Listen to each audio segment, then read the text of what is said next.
Is that not the kettle calling the pot black? I didn't want to cause a scandal. You didn't want to cause a scandal.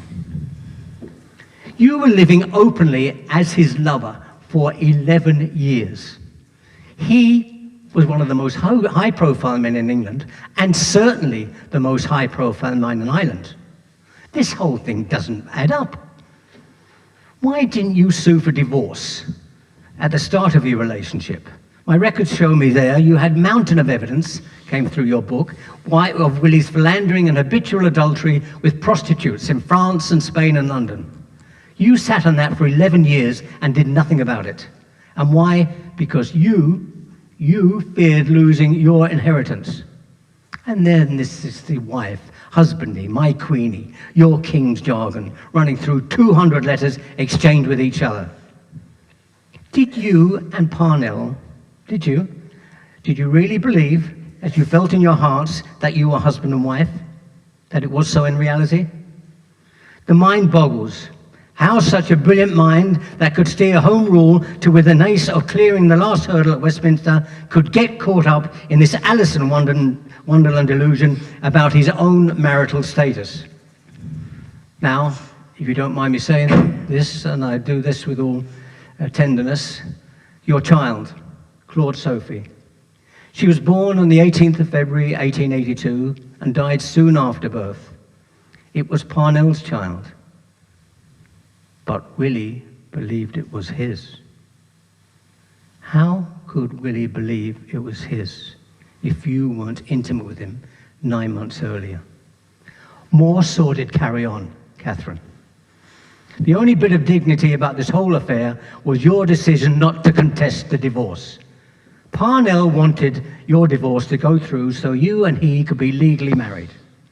It would have been so much easier and simpler that if you had done that 11 years earlier, Catherine. Then Willie would not have free rein to blacken your name in the gutter press, and the kids would not be singing their bawdy songs about Kitty O'Shea. I don't want to hear about them. Nah, there's much you don't want to hear, like the value of Home Rule. How did you value Home Rule? Was it not worth more than your inheritance? For that was the value that you and Parnell unwittingly put on it.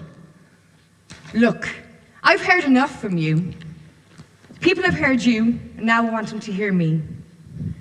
On October 6th, 1891, Charles Stuart Parnell died in my arms, and the whole civilized world woke to laud or condemn the dead chief.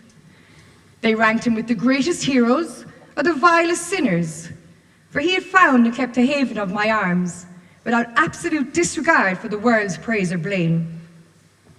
And so, I was until death, the only power greater than the love I held for him, tore him from my arms. And then the hate that followed him to the grave, it turned to vent on me its baffled spleen. For who knew a man such as he could keep the heart of the woman he loved as closely in debt as he did in life? He gave his life to his country, and he found the peace and comfort of that life in the heart of the woman he loved, whether in secret or before the whole world.